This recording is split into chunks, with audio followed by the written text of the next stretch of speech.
Welcome everyone to West Explains Best. Today we're doing another Khan Academy tutorial, this time surface area word problems. This is for our geometry students, especially those that are in chapter 11 of the Common Core book. So let's go ahead and get started. At an ice carving competition, each carver starts with a block of ice with the dimensions shown. The block is wrapped in a special reflective material to keep it from melting before the competition starts. See, this is a very relatable problem. Actually, I come from an area where we actually do ice carving, so this is pretty cool. How much reflective material is needed to cover the block completely without any overlaps? Okay, now this is a little interesting because with a block of ice, the block is wrapped in a special reflective. Okay. I'm guessing they say completely. When they say completely, that means top, bottom, left, right. So that means we are talking about surface area.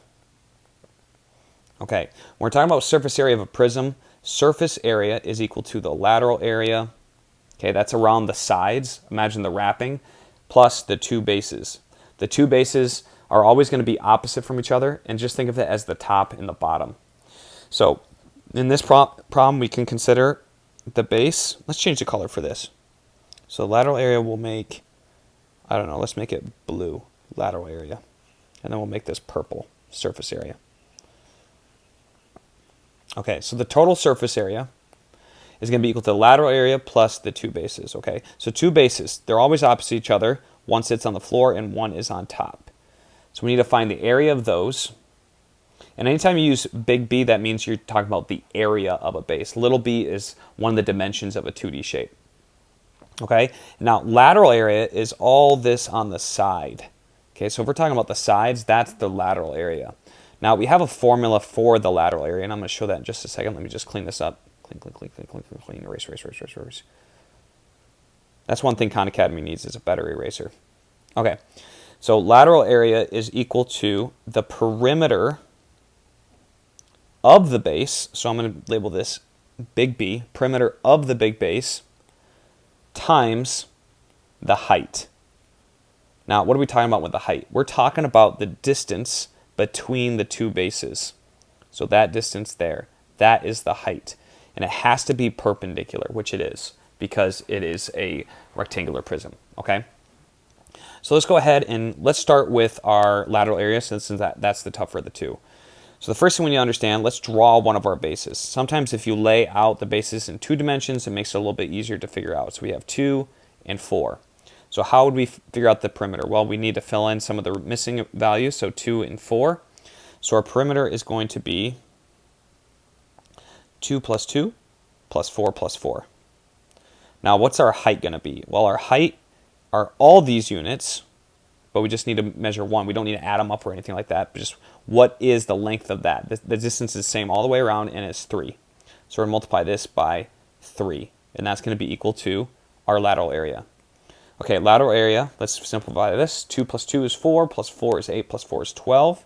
And we'll multiply that by 3, and we get 36. We have our lateral area now. It's 36.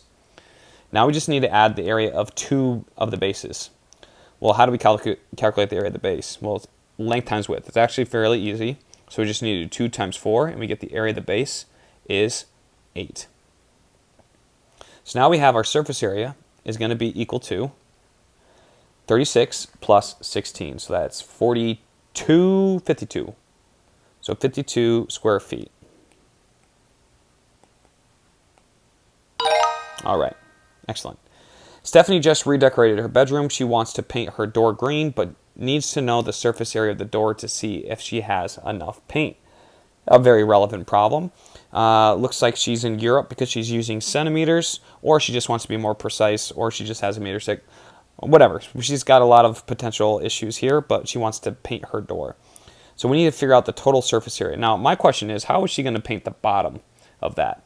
Regardless, we're still going to use the same formula. We have surface area equals, and we can just go ahead and say perimeter of the base times the height plus the area of the two bases. So what do we want to call our two bases? Well, let's call it the top and bottom again. This little distance. I'm going to draw it over here. It looks like it's an 80 by 3 rectangle. I guess we can go ahead and start with the area of this base. Area of the base is going to be equal to 240 because that's 80 times 3, 240. So 2 times 240. And now we just need to figure out the perimeter. So the perimeter of the base, we need to fill in some missing values. Is going to be 160, 80 plus 80. 160 plus 6, 3 plus 3, which gives us 166 for our perimeter. 166. And we need to multiply this by our height. Well, what is our height? Our height is the distance connecting the two bases. Remember, a base sits on the floor and it's got to be on top. So our height is 200. And then we're going to add these two together to get our surface area. Okay, I'm going to go ahead and you get a little help. My help is going to be my calculator. So I get 166 times 200. We got a big number coming up here. So first response, we get surface area equals 33,200, plus 240 times 2 is 480. So when you add 480 to this, I already have it stored on my calculator, plus 480 equals. And I get 33,680. Sounds huge, but again, it's centimeters squared. And that is the surface area. So 33680. 33680. Check it. There we go. Next question. The outstanding O's cereal box has been redesigned with a new size and shape. How much material will it take to make the new box with no overlaps? Okay, very relevant problem. Packaging engineering is a field growing in dealing with this, especially with the rise of Amazon. And you know how many boxes you get in Amazon, how much packaging they actually need. So let's go ahead and figure this out. Same formula applies. Surface area equals the perimeter. Equals the perimeter of the base times the height plus the two bases. Let's go ahead and declare our two bases. This is our first step. So I'm going to declare this is my base. Oh, I've been using green. Why would I change it? Okay, there we go. Green. Green. Okay. Let me lay it out flat. Then I have 20, and then this other dimension is 8. So the area of my base is going to be 20 times 8, which is 160. So I already have 160, and I'll multiply this by 2. First step done. Now I need to figure out the perimeter of the base. So I add another 20, add another 8. I get 56. So the perimeter of the base equals 20 plus 20 plus 8 plus 8, 56. Times the height. My height is 30. Okay, order of operations is I'll multiply first. 56 times 30. I get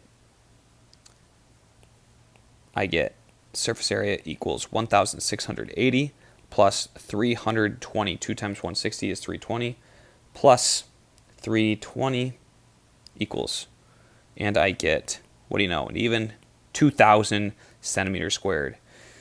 That's quite the cereal box, 2,000. Check your answer. Okay. I guess we should do one more because pyramids are definitely different than what we've been doing. A group of students made trees out of paper for a scene in a school play. The trees are shaped like pyramids, okay? How much? Well, not a very good tree if you ask me. How much paper will it take to make each tree, including the bottom? Okay, so we need to figure out some things here. Well, is it a square pyramid? It doesn't say if it's a square pyramid or not, but we have to assume that this is a square. Otherwise, you can't do this problem. So we need to know that's 2. Now, surface area of a pyramid is a little bit different. What you have to do is you have to find the area of the base, and there's only one base for a pyramid, and you're going to add the area of the triangles, so the lateral area. Okay, so if you lay out a pyramid flat, you're going to see like it looks like this. So you have triangles. Sorry, excuse my triangles. But you have 4 triangles for a square pyramid. You know, there's different types of pyramids. There's triangular pyramids, etc. But this one's a square pyramid, so there's 4 triangles that come to a point at the top. So we need to find the area of the base first. And then we're going to add the lateral area. Now, the lateral area is going to be, since all the triangles are the same dimension, they all come to the same point, so they have the same height. And because it's a square, they all have the same base. So it's going to be 4 times 1 of the triangles is going to be our lateral area. Let's start with our base.